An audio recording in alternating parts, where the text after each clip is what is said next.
The diplomatic vessel cut through the darkness of space with quiet purpose. Commander Jake stood on the bridge, watching the massive fortress grow larger on the structure was enormous, bristling with weapons and painted in the deep crimson colors of the Empire. It looked like a declaration of war made solid.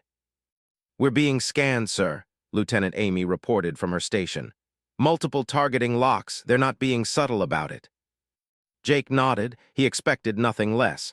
The Empire had conquered 43 star systems in the past decade. They crushed resistance without mercy and treated diplomacy as a weakness. But today, they would receive a message from humanity. A clear, simple warning. "Open a channel," Jake ordered. The flickered, an officer appeared, his 4 eyes blinking in sequence. His scales were dark blue, marking him as high-ranking military. Behind him, Jake could see dozens of soldiers moving with aggressive purpose. "I am High Legate, commander of the Imperial Fortress. State your purpose, human." Jake kept his voice level and calm. "I am Commander Jake of the Terran Diplomatic Corps. I'm here to deliver an official message from Earth's government. Ambassador Susan Grant is aboard my vessel. We request permission to dock and present our credentials." Made a sound that might have been laughter. "You request permission in territory that belongs to the Empire. How amusing. Very well, human, dock at port 7. You have 1 hour." The channel closed. Amy turned to Jake. "Sir, their weapon systems are still locked on us. This could be a trap." "It could be," Jake agreed. "But we came here to deliver a warning. We're going to do exactly that." The docking procedure was tense. Soldiers lined the corridors, their weapons ready. They escorted Jake and Ambassador Grant through the fortress like prisoners rather than diplomats. The walls were decorated with banners showing conquests. Holographic displays showed burning cities and defeated armies.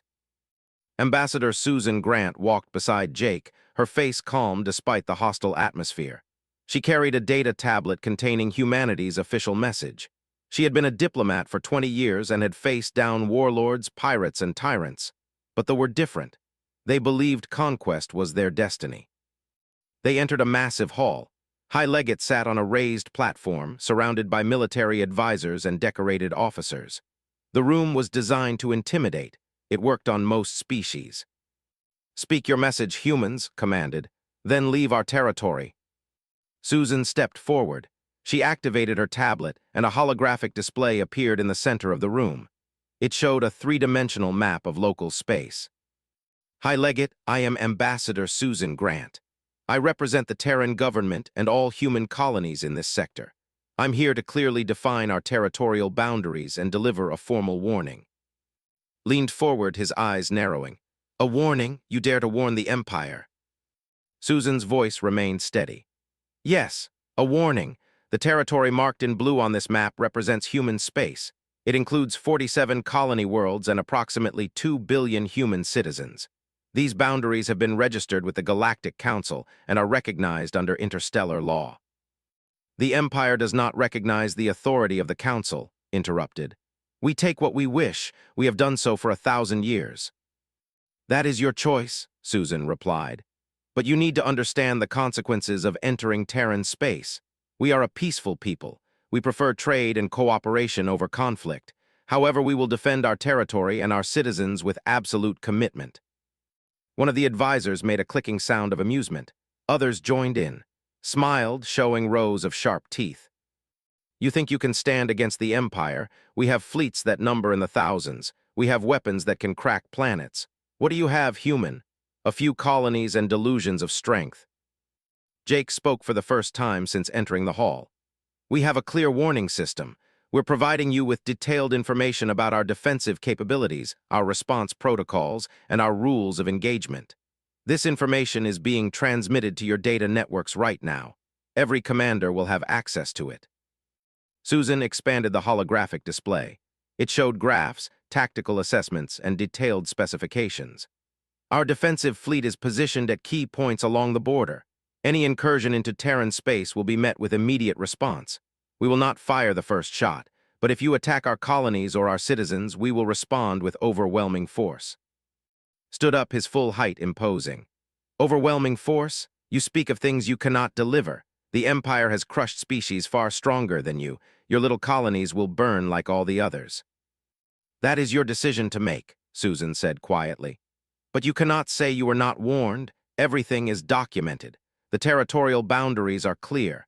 The consequences are explicit. If you choose to ignore this warning, the responsibility for what follows is entirely yours. She deactivated the holographic display and placed the data tablet on a table in front of. This contains all the information in written form: maps, treaties, defensive protocols, and historical precedents. We've also included documentation of previous conflicts where aggressors ignored similar warnings. The outcomes were not favorable for them. Picked up the tablet and threw it across the room. It clattered against the wall. The Empire does not read warnings from prey species. You are cattle waiting to be herded. Your colonies are resources waiting to be claimed. Jake felt anger rise in his chest, but he controlled it.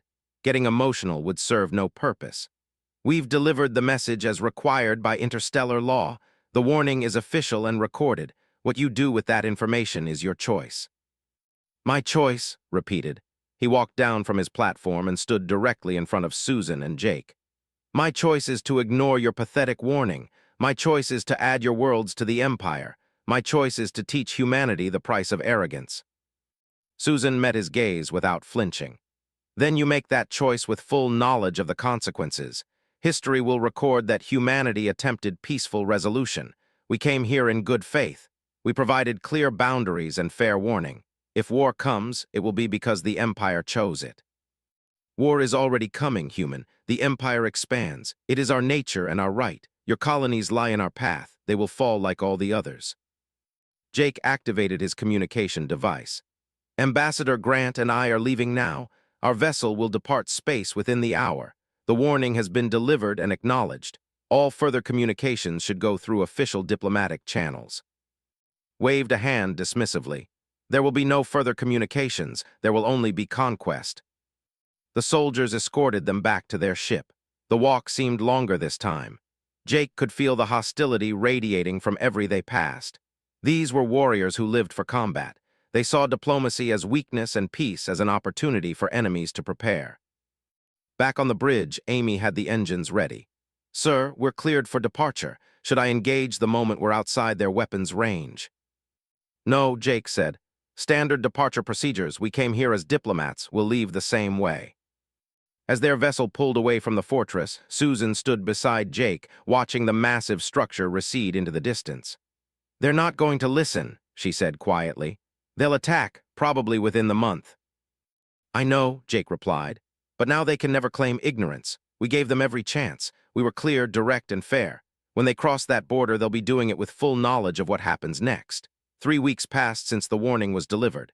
Life on New Haven Colony continued as it always had. Farmers tended their fields under the light of twin suns. Engineers maintained the atmospheric processors that made the air breathable. Children attended school and played in parks that humans had built from bare rock and determination. Governor Lisa Henderson reviewed the morning reports in her office. New Haven was home to 50,000 people. They had been here for 12 years, turning a lifeless planet into something beautiful. The colony produced food for 3 neighboring systems and conducted research into sustainable farming techniques. It was peaceful work, important work. Governor, we have a situation. The voice came from her communication panel. It was Captain, commander of the small Terran Defense Force garrison stationed on New Haven. Lisa activated the video feed. His face appeared and she knew immediately something was wrong. What is it, Captain? Long-range sensors detected a fleet entering the system. Signatures, 37 warships including 5 heavy cruisers. They're not responding to hails. Lisa felt her stomach drop. Time until they reach us. 4 hours at current speed. Governor, this is a military fleet. They're not here for negotiations. Lisa stood up, her mind already moving through emergency protocols. Issue a colony-wide alert. Get everyone to the shelters. Contact Terran Command and transmit all sensor data. We need reinforcements. Already done, ma'am. Nearest Terran Defense Force units are 6 hours away. We're on our own until then. What are our defensive capabilities? His expression was grim. We have orbital defense platforms designed to handle pirates and raiders. Against a fleet this size, we might buy an hour, maybe 2 if we're lucky. Lisa closed her eyes for a moment. When she opened them, her voice was steady. Then we buy that time, Captain. Get our people to safety. That's our mission now. The emergency sirens began wailing across New Haven. People stopped what they were doing and looked up at the sky. They had practiced for this scenario, but no one truly believed it would happen. Not here. Not on their peaceful farming colony. Daniel Price was working in his engineering shop when the sirens started. He immediately shut down his equipment and ran for home. His wife was already there, gathering their 2 children. "Dad, what's happening?" his daughter Emma asked. She was 7 years old and her eyes were wide with fear. "We need to go to the shelter, sweetheart, just like we practiced, remember?" His son, 10 years old, was trying to be brave. "Is it I heard about them in school." Daniel didn't want to lie. "Yes, but we have soldiers who will protect us, and more help is coming. We just need to stay safe until they get here." Across the colony, 50,000 people moved with organized urgency toward underground shelters. These had been built into the bedrock when New Haven was first established. Standard procedure for all human colonies. Hope for the best, prepare for the worst. Captain watched from the command center as the fleet approached.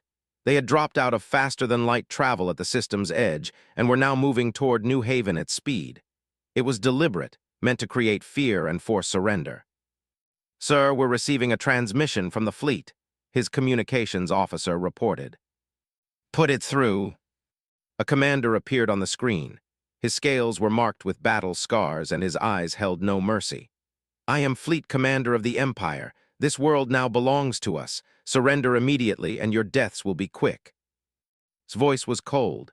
"This is Captain of the Terran Defense Force. You are in violation of clearly established territorial boundaries. You were warned of the consequences. Leave immediately or face military response." Laughed, it was a harsh, cruel sound. "Military response? From you? I see your pathetic defense platforms. I see your single garrison. You cannot stop us, human. We will take this world, and then we will take all your worlds. The Empire is inevitable." "You were warned," repeated. "Everything that happens now is your responsibility. Warnings from prey have no meaning. Prepare to..." Cut the transmission. There was no point in further talk. They had made their choice. "All platforms open fire the moment they enter range. Make every shot count." The defense platforms were small, automated stations equipped with missiles and energy weapons. They were designed to protect against small threats. Against a battle fleet, they were hopelessly outmatched, but they could buy time. The first missiles launched when the fleet was still an hour away from orbital bombardment range. Some found their targets, damaging shields and armor. Others were shot down by point defense systems. The platforms fired steadily, burning through their ammunition reserves. Watched the futile defense with satisfaction. These humans had spirit, but spirit meant nothing against superior firepower. He ordered his heavy cruisers to begin bombardment. Energy beams lanced down from orbit, striking the surface of New Haven. In the underground shelters, the colonists felt the impacts. The ground shook. Emergency lights flickered. Parents held their children close. Daniel Price sat with his family, listening to the bombardment above. "Are we going to die, Dad?" Emma asked quietly. "No, honey, these shelters are strong, and help is coming." "How do you know?" "Because we're human. We don't abandon our own, ever." Captain coordinated the defense from his bunker. The orbital platforms were being destroyed one by one. New Haven had no ships, no heavy weapons. All they could do was endure and hope reinforcements arrived in time. "Sir, the last platform is gone," his tactical officer reported. "They're landing ground forces, multiple heading for the main settlement." Activated the colony-wide communication system. "Governor Henderson, they're landing troops. I'm taking my garrison to slow them down. Keep everyone in the shelters no matter what happens above ground." Lisa's voice came back immediately. "Captain, you have 30 soldiers against thousands. You can't." "We can buy time. That's what matters. Henderson, if I don't make it, tell my family I did my duty." But he had already cut the connection. He looked at his soldiers, men and women who had volunteered to protect the colony. They knew the odds. They knew what was about to happen, but not one of them hesitated. "Listen up," said. "We're not going to win this fight, but we're going to make them pay for every meter of ground. We're going to give our people every extra second we can. The Terran Defense Force is coming. We just need to hold until they get here." His second-in-command lieutenant checked his weapon. How long, sir? At least 2 hours, maybe 3. Smiled grimly, then we fight for 3 hours. The landed and armored soldiers poured out. They expected token resistance, quick surrender. Instead, they met disciplined fire from defenders who knew every corner of the settlement. The humans used the terrain, used their buildings, used everything they could to slow the advance. Garrison fought with desperate courage. They held collapsed buildings to create obstacles, laid ambushes that took down soldiers 10 at a time. But the numbers were overwhelming. For every they killed, 10 more took their place. One by one, the defenders fell. Lieutenant died holding a critical intersection, buying his squad time to fall back. Sergeant Wells held a sniper position for 40 minutes, taking down enemy officers until a heavy weapon silenced her rifle forever. Captain was the last one standing from his garrison. He had fallen back to the shelter entrance, determined that no would get past while he still breathed. His armor was scorched and dented. He was bleeding from multiple wounds, but his rifle was still firing. "You die for nothing, human," an officer shouted. "Your people are trapped below. We will dig them out." "You'll have to go through me first," replied. "That can be arranged." A heavy trooper raised his weapon, fired first, but his rifle's charge pack was nearly empty. The shot went wide. The shot did not. Fell, his body protecting the shelter entrance even in death. They began setting up drilling equipment to breach the shelters. Walked through the conquered settlement, satisfied with the swift victory. He ordered his communications officer to send word back to the Empire. "Inform High Legate that the human colony of New Haven has fallen. Resistance was minimal. We are ready to proceed with the full invasion of human space." But one thing they had not anticipated, one small detail that would change everything. Before Captain died, before the last orbital platform fell, a single Terran scout ship had escaped the system. It was a small vessel, designed for reconnaissance. It had been at the outer edge of the system when the attack began. The pilot, Lieutenant Sarah, had watched the entire battle on long-range sensors. She had recorded everything, every war crime, every unprovoked attack, every violation of the warning humanity had delivered just 3 weeks earlier. Now she was racing toward the nearest Terran Defense Force base at maximum speed. The message from New Haven reached Earth's military command center in the early morning hours. Admiral Karen was reviewing supply reports when the priority alert flashed across her screen. She read it once, then read it again to make certain she understood. 50,000 civilians, unprovoked attack, warning ignored. She immediately activated the emergency command channel. "This is Admiral. I need the Joint Chiefs in the Situation Room within 30 minutes. Priority Alpha, no exceptions." 23 minutes later, the room was full. Admiral stood at the head of the table, with General Victor Hayes of the Terran Marine Corps beside her. President joined via secure video link from the capital. "Show them," Karen said quietly. The holographic display activated. Lieutenant Sarah's recording played for everyone to see. The fleet arriving. Captain and his small garrison fighting to the last. The bombardment of a peaceful colony. Civilians trapped underground while soldiers set up equipment to breach the shelters. When the recording ended, the room was silent. President spoke first. "How long ago did this happen?" 7 hours, sir, Karen replied.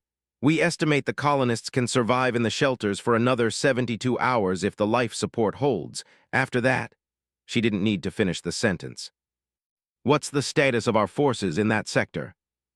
General Hayes pulled up tactical maps. "We have the 3rd Fleet stationed 3 systems away, 27 ships, including the carrier TDF Valiant. If we deploy immediately, they can reach New Haven in 18 hours. "What about the warning we delivered?" President asked. "Do we have confirmation they received it?" Ambassador Susan Grant, who had joined the meeting, nodded. "Yes, sir. We have full documentation. Commander and I personally delivered the warning to High Legate 3 weeks ago. We provided detailed territorial maps, defensive protocols, and explicit consequences for any incursion. They acknowledged receipt and then dismissed it as irrelevant. Looked at each person in the room. Then we have legal and moral authority to respond." "Absolutely," Susan confirmed. "Under interstellar law, they committed an act of war against a clearly marked sovereign territory after receiving official warning. Any response we make is legitimate self-defense." The president was quiet for a long moment. Karen could see him weighing the decision. War was never simple, never clean, but sometimes it was necessary. "Admiral, what are you recommending?" Karen had prepared her answer. "Measured but overwhelming response, sir. We send the Third Fleet to New Haven immediately. Primary objective is the liberation of our civilians. Secondary objective is the complete removal of military forces from Terran space. Tertiary objective is sending a message to the galaxy that humanity keeps its word. We warned them. They attacked anyway. Now they face the consequences." "Casualties. We'll do everything possible to minimize civilian losses, including civilians if there are any in the battle zone. Our rules of engagement will be strict. We target military assets only. But sir, the fleet at New Haven is substantial. This will be a real fight." General Hayes added his perspective. "Once we secure orbital space, I recommend deploying the 3rd Marine Expeditionary Force. 5,000 Marines trained in urban combat and hostage rescue. They can liberate the shelters while minimizing collateral damage." President nodded slowly. "What about the broader strategic picture? If we do this, the Empire might see it as a declaration of total war." "They already declared war when they attacked New Haven," Karen said. "We're just responding to their declaration. However, I recommend we issue a second warning before we engage. Make it absolutely clear that we're here to reclaim our territory and rescue our people. If they withdraw, we don't pursue. If they stay, we remove them by force." "A second warning." "Yes, sir. We gave them every chance to avoid this. Let's give them one more opportunity to withdraw before people start dying. If they ignore it again, that's their choice." Considered this. "I like it. It shows we're not the aggressors. We're reluctant warriors defending our home.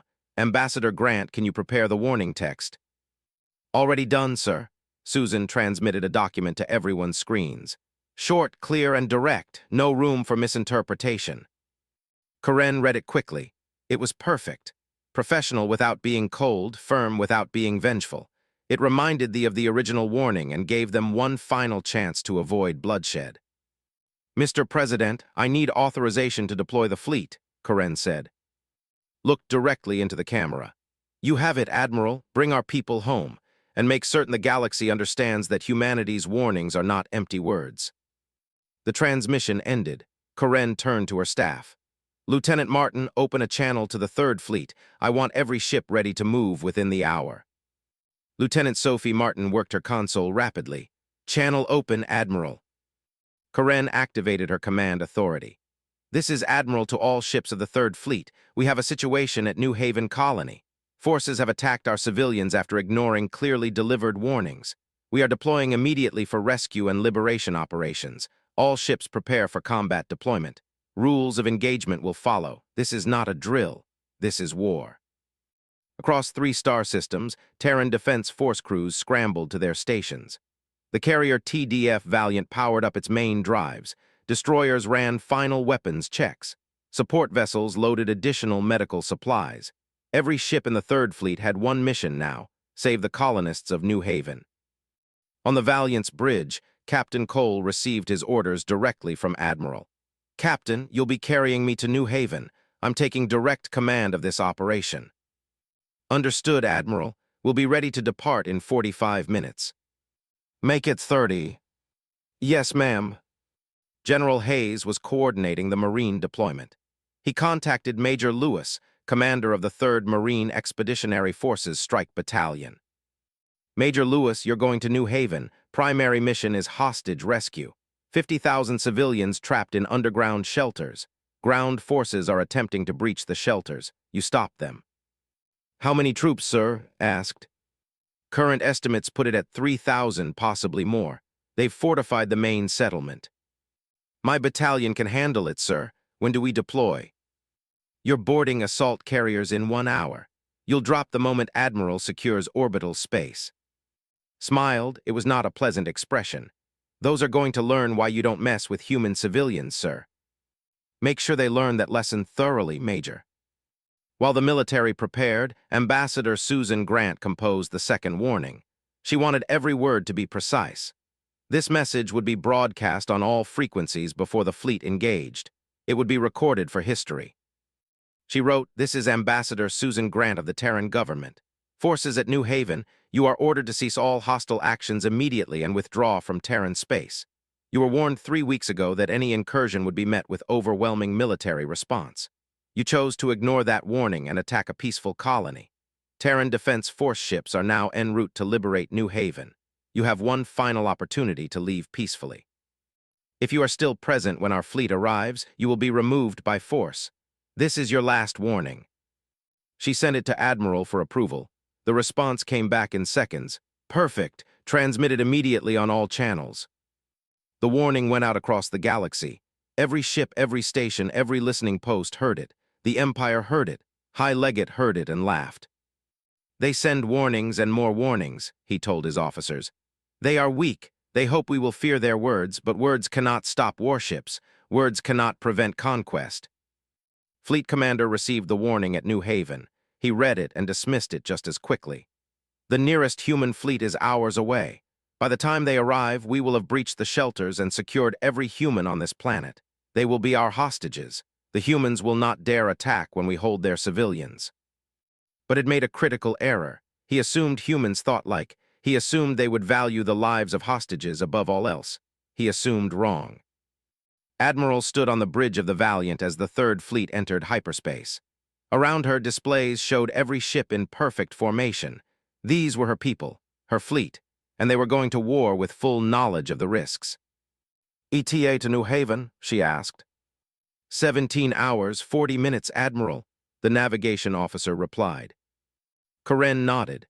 Good, once we arrive, I want to move fast. The longer those civilians are trapped, the more danger they're in. We hit hard, we hit precise, and we get our people out. Captain Cole stood beside her. Admiral, what if they use the civilians as shields? Then we'll have to be smarter than they are. We have better training, better technology, and superior tactics. Most importantly, we have motivation. Every person on these ships knows we're fighting to save innocent lives. They are fighting for conquest. That makes all the difference. Lieutenant Martin approached with a tablet. Admiral, we're receiving messages from across human space. Other colonies asking if they should prepare for attacks. They're afraid. Tell them to stand ready but not to panic. We're sending a message at New Haven. When we're done, they will think twice before attacking any human colony. What message is that, ma'am? Karen's eyes were hard. That humanity keeps its promises. We promised to defend our territory. We promised there would be consequences for aggression. We're about to deliver on both promises. The hours passed slowly. Across the fleet, soldiers checked their equipment, ran simulations, and prepared mentally for combat. Many had never seen real battle before, but they all understood what was at stake. In the Valiant's ready room, Major Lewis briefed her Marines. Listen up. When we drop, the situation is going to be chaos. Forces holding the settlement, civilians trapped underground, possibly hostile fire from multiple directions. Your job is simple: protect the innocent and eliminate the threat. Rules of engagement are clear. Military targets only. If a drops their weapon, they're a prisoner, not a target. We're not murderers, we're professionals. A young Marine, Corporal Tim Jackson, raised his hand. Ma'am, what if they don't follow those same rules? Then we win anyway, Corporal, because we're better than them. Better trained, better equipped, and fighting for something that actually matters. They're fighting for empire. We're fighting for family.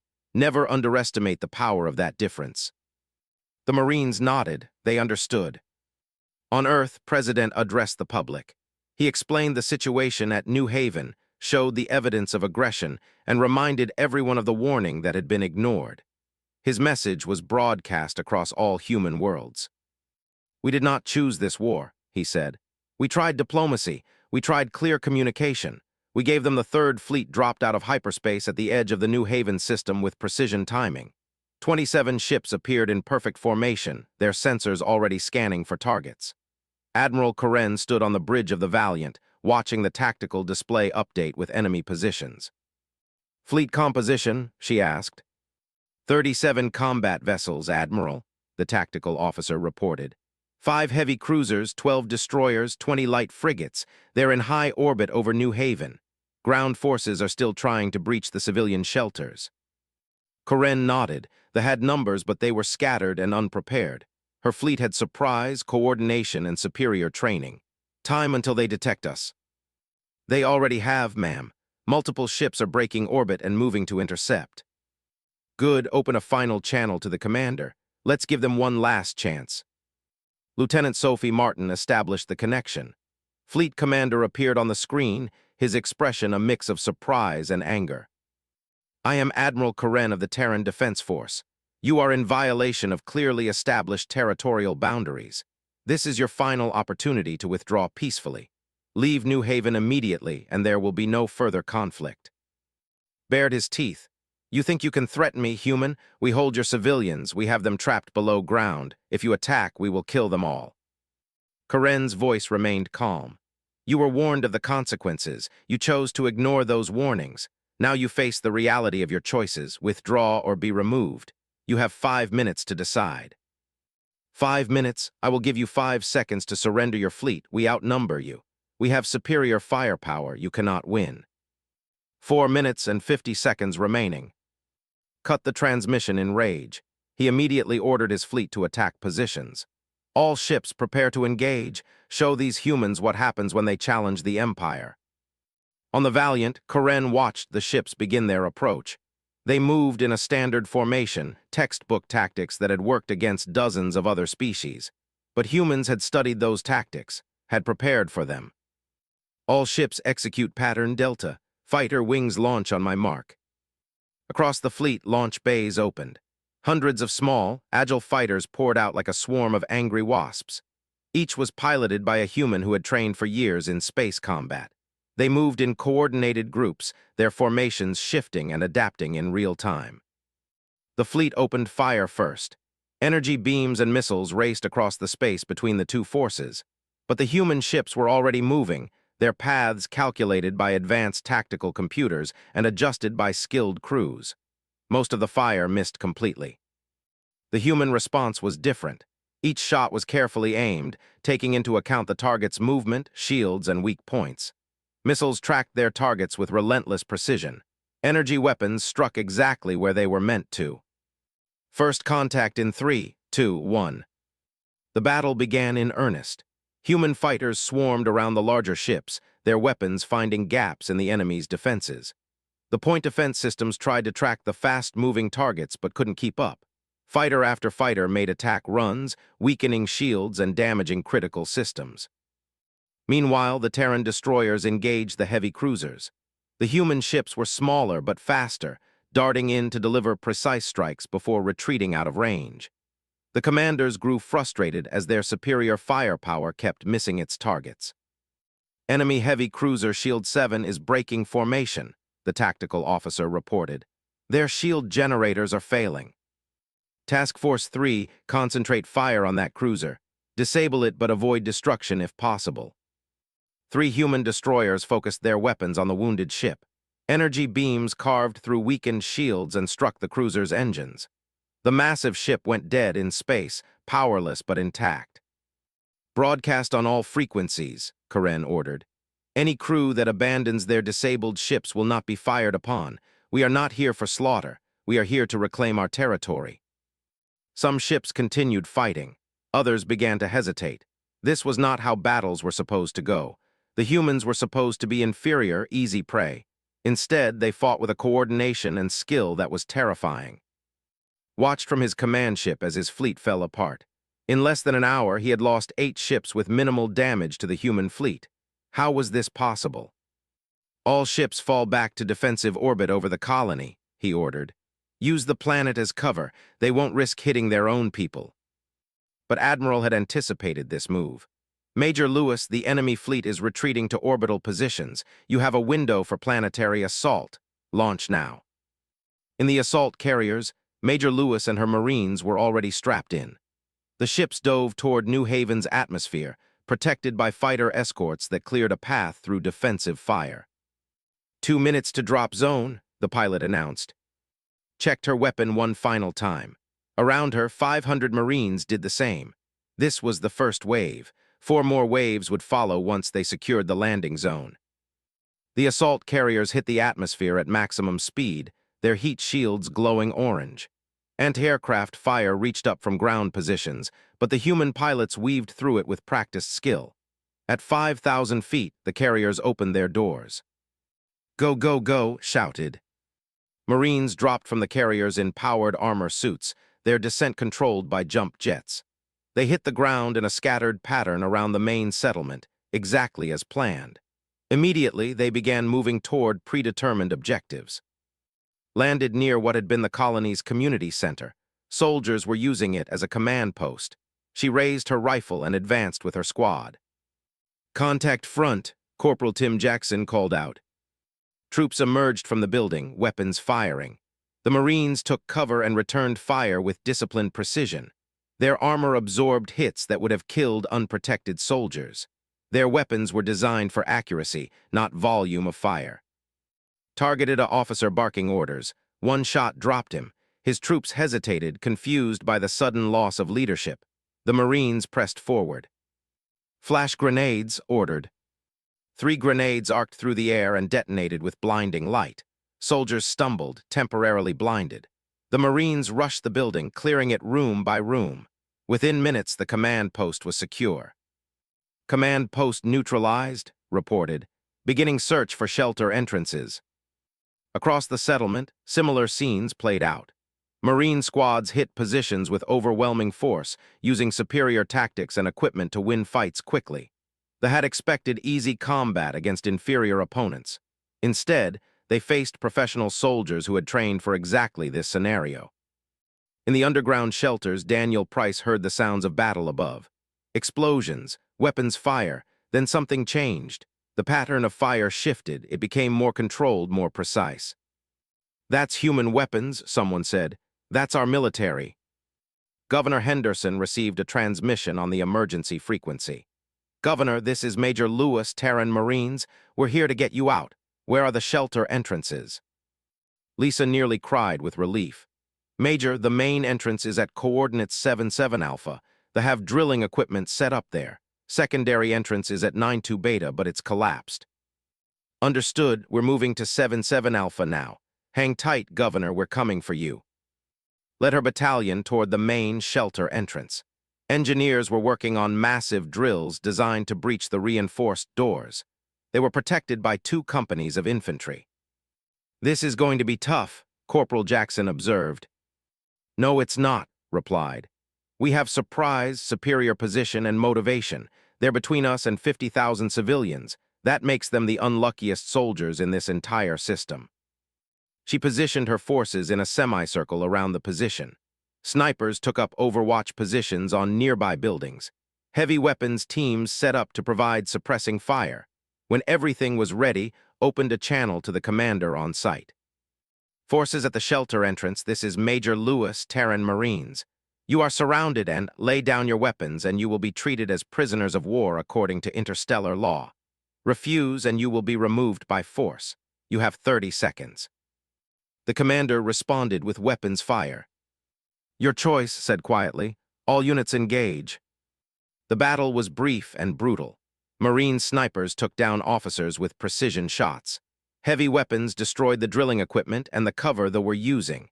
Infantry squads advanced under covering fire, their movements coordinated perfectly. The troops fought hard, but they were outmatched. Their tactics were designed for crushing weaker opponents, not fighting professional soldiers. Within 10 minutes, half their force was down. The rest tried to retreat but found themselves surrounded. "Cease fire," the commander finally called out. "We surrender." Approached carefully, her weapon ready. The soldiers laid down their arms and raised their hands in the universal gesture of surrender. "Corporal Jackson, secure the prisoners. Treat them properly. The rest of you get those shelter doors open." Marine engineers went to work on the heavy doors. They had the proper access codes from Governor Henderson, and the doors slid open within minutes. Light flooded into the shelter for the first time in hours. Daniel Price stood up, still holding his children. Around him, colonists blinked in the sudden brightness. Then they saw the Marines standing in the entrance, weapons ready, faces serious. "Ladies, and this is Major Lewis, Terran Marines. The settlement is secure. You're safe now." The shelter erupted in cheers and tears. People hugged each other, cried with relief, thanked the Marines who had risked everything to save them. Let them have their moment, but kept her focus on security. "Governor Henderson, I need make sure everyone is accounted for." Lisa was already working on it. Major, we have casualties from the initial bombardment. Approximately 200 injured, 37 dead, but everyone who made it to the shelters is alive. Good, we're evacuating the injured first. Medical teams are standing by. Above the planet, Admiral watched as the fleet continued to fall apart. More ships had been disabled. Some had withdrawn to the system's edge. Fleet Commander's flagship was surrounded by human destroyers. Admiral, we're receiving a transmission from the flagship, Lieutenant Martin reported. Commander is requesting terms of surrender. Karen allowed herself a small smile. Tell him his terms are simple. All forces will leave New Haven immediately. All territory in this sector will be evacuated within 72 hours. Reparations will be paid for damages and loss of life. And he will personally deliver a full report to the Empire explaining how he ignored clear warnings and lost an entire fleet as a result. He's not going to like those terms, Admiral. He doesn't have to like them, Lieutenant. He just has to accept them. Otherwise, we disable his flagship and tow it back to Earth as evidence of aggression. The terms were transmitted, 10 minutes later accepted. He had no choice. His fleet was defeated, his ground forces captured or routed. The humans had won decisively. On New Haven's surface, colonists began emerging from the shelters. They saw their settlement damaged but standing. They saw prisoners being treated with proper dignity despite their crimes. They saw human Marines providing medical care to wounded soldiers alongside wounded colonists. Daniel Price found Captain's body near the shelter entrance, right where he had fallen defending the colonists to his last breath. Other Marines had already recovered him, placing him with honor among the fallen. He bought you time, Major Lewis told Daniel quietly. Him and his garrison, they knew they couldn't win, but they fought anyway, gave us the hours we needed to get here. He was a hero, Daniel said. Yes, he was. We'll make sure everyone knows it. Governor Henderson stood in the ruins of her office, looking at reports of damage and casualties. 50,000 people had survived. 37 had died. It could have been so much worse. It would have been worse if not for the rapid response of the Terran Defense Force. Admiral's face appeared on her screen. Governor Henderson, Admiral, we're establishing orbital security now. Do you need additional ground forces? No, Admiral. Major Lewis and her Marines have the situation under control, but we'll need reconstruction supplies and medical equipment. Already en route, supply ships will be here within 12 hours. Karen paused. Governor, I'm sorry we couldn't get here sooner. Admiral, you saved 50,000 lives. That's not something to apologize for.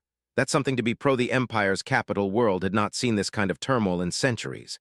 Emergency sessions of the Imperial Council ran day and night. Military commanders shouted at each other in the war rooms. And at the center of it all, Empress sat on her throne, reading reports that grew worse with each passing hour. Fleet Commander's defeat at New Haven had been total and humiliating. 37 warships deployed. 8 destroyed, 15 disabled, the rest forced to retreat. Human casualties were minimal. Casualties numbered in the thousands. The entire operation had lasted less than 6 hours from the moment the human fleet arrived. But the military defeat was only part of the problem. The Empire's intelligence services had conducted a thorough analysis of the battle.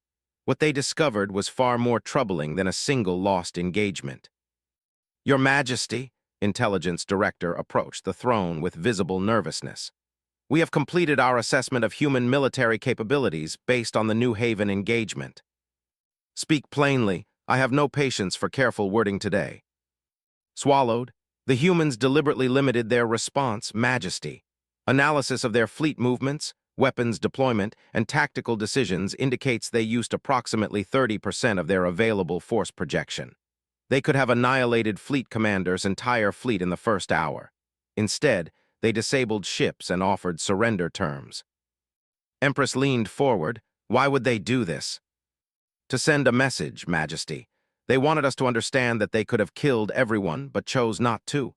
They were demonstrating restraint while simultaneously proving capability. Another advisor, High Legate, stood up from his position. He looked older than he had 3 weeks ago when he had dismissed the human warning as worthless. Your Majesty, I must take responsibility for this disaster. The humans came to me. They warned me explicitly. I chose to ignore them. The Empress's gaze was cold. Yes, you did. despite being given detailed information about human defensive capabilities, territorial boundaries, and stated consequences. Tell me, did you even read the data they provided? No, Majesty. I considered it beneath me to study warnings from what I believed was an inferior species. And now thousands of our soldiers are dead or captured because of your arrogance. Continue. Look down. The humans were precise in their warning. They stated that any incursion into their territory would be met with immediate and overwhelming response. They said they would not fire the first shot but would respond with absolute commitment if attacked. Everything they said would happen happened exactly as they described. Intelligence Director pulled up holographic displays. We have also analyzed their diplomatic behavior leading up to the conflict. Ambassador Susan Grant and Commander Jake followed every protocol of interstellar law. They provided written documentation, visual maps, and tactical assessments. They even included historical precedents of similar conflicts and their outcomes. The warning was not aggressive or threatening. It was simply factual. Show me their military doctrine, the Empress commanded. Activated another display. It showed human military organization, training protocols, and strategic philosophy.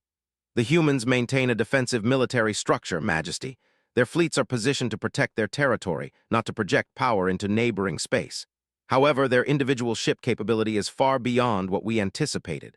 Their crews train constantly in live-fire exercises. Their technology emphasizes precision over raw power. And their tactical coordination is exceptional. What about their ground forces? Even more impressive, Majesty. The Marines who liberated New Haven demonstrated urban warfare capabilities superior to our best assault troops. They moved with coordination that suggests extensive training and combat experience. They also showed remarkable discipline. Despite fighting to rescue their own civilians, they treated prisoners according to military law. No executions, no torture, proper medical care for wounded enemies. The Empress absorbed this information, so they are both capable and honorable warriors. Yes, Majesty, which makes them extremely dangerous. Capable warriors can be defeated if they are predictable or cruel. But warriors who are both skilled and principled are far more difficult to overcome because they have the moral authority as well as the military strength. High Legate added more context. Your Majesty, we have been monitoring galactic communications. The humans have released full documentation of the conflict. They showed how they delivered warnings, how those warnings were ignored, and how they responded with measured force. Other species are watching. Some who feared the Empire are now reaching out to humanity for defensive alliances. The Empire is losing influence, the Empress said quietly. Yes, Majesty, because we ignored clear warnings and attacked peaceful civilians. We became the aggressors in a conflict where we cannot claim ignorance or provocation. The humans have the moral high ground and the military capability to defend it. Admiral Karen stood on New Haven's surface, watching reconstruction crews repair the damaged settlement. The colony would survive, the people would rebuild, but the scars of the attack would remain for years. Governor Lisa Henderson approached, carrying 2 cups of coffee. Admiral, you should take a break. You've been working for 18 hours straight. Karen accepted the coffee gratefully. There's still a lot to do. I want to make sure security is airtight before the 3rd Fleet departs. We have Marine units staying behind. Major Lewis assured me they can handle any further attempts. They won't be coming back, Karen said with certainty. Not here, not to any human colony. They learned their lesson. How can you be sure? Because we showed them something they didn't expect. We showed them competence paired with restraint. They thought we were weak because we preferred diplomacy. Now they know we're patient, not weak. There's a difference.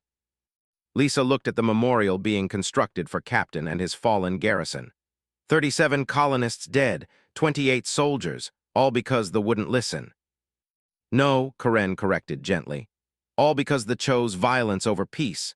We gave them every opportunity. We were clear, direct, and honest about the consequences. They made their choice with full information. The responsibility is entirely theirs. Does that make it easier? No, death is never easy, even when it's necessary, but it does make it just.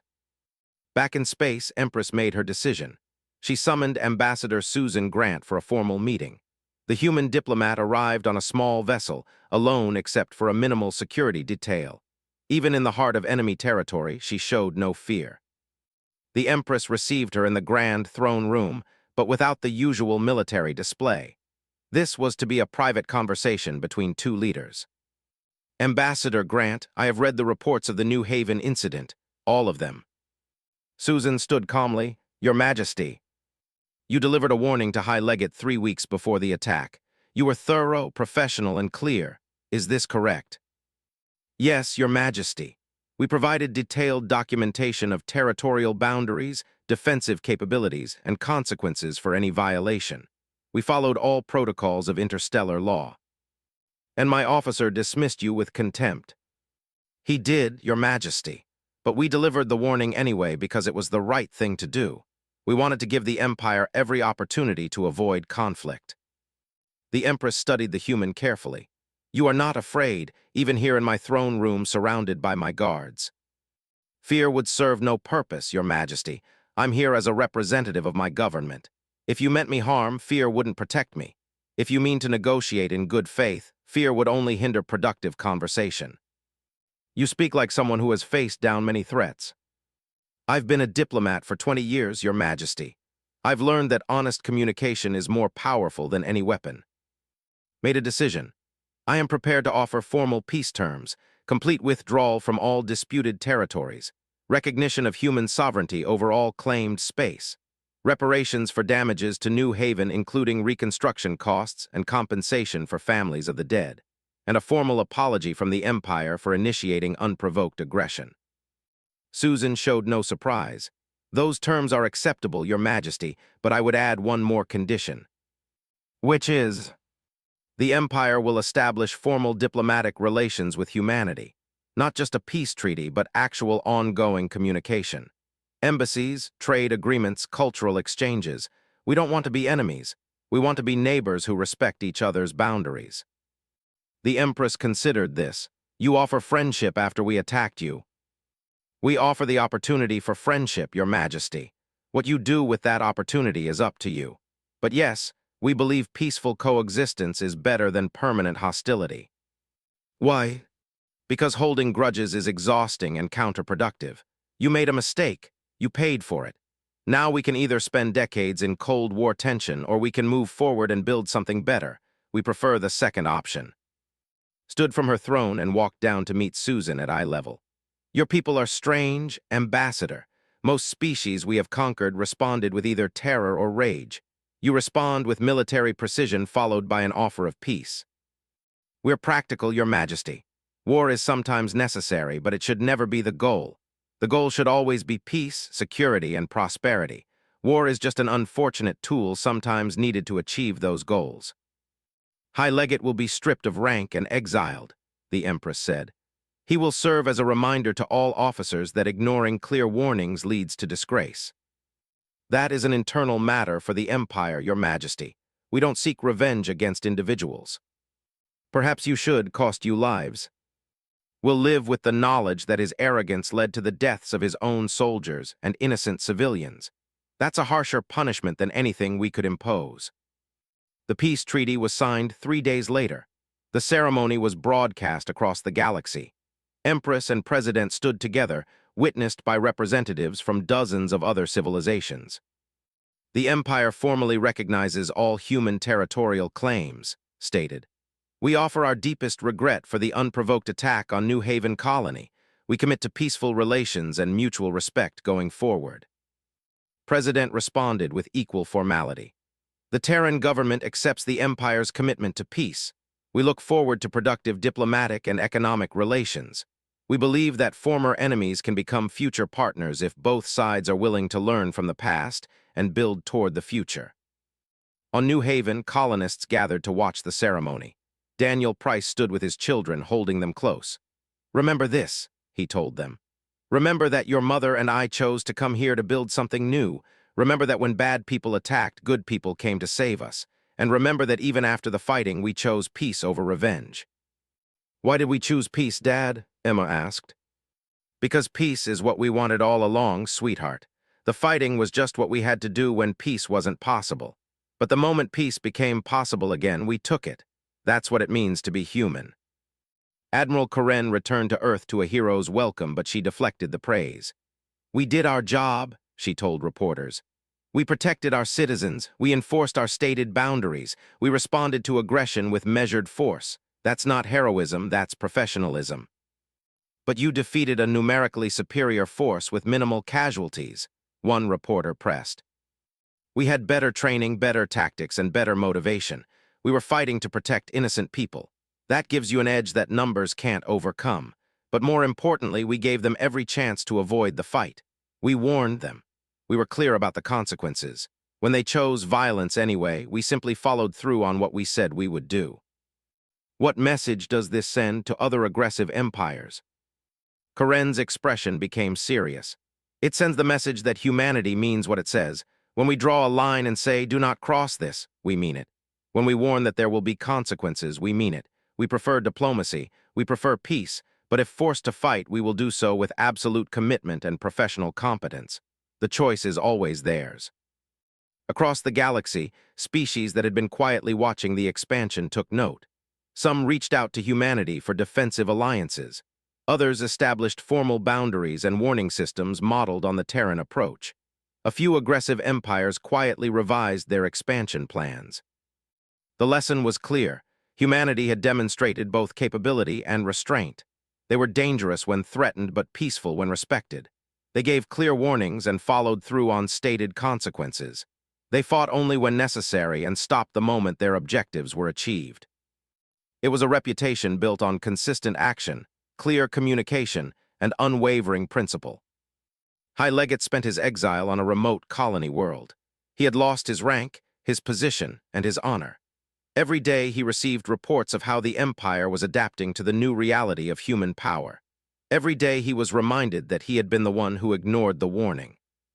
Other officers studied the New Haven battle extensively. It became required learning at their military academies, not to teach hatred of humans, but to teach the importance of accurate intelligence, respect for enemy capabilities, and the catastrophic cost of arrogance. The warning had been delivered. The warning had been ignored. The consequences had been executed exactly as promised, and from that painful lesson, a new era of galactic relations began. On New Haven, life slowly returned to normal. The settlement was rebuilt, stronger than before. A memorial garden was created, honoring both the colonists and soldiers who died defending the colony. Captain's name was inscribed first on the memorial wall. Daniel Price brought his children to the memorial on the anniversary of the attack. Never forget, he told them. Never forget that peace is precious.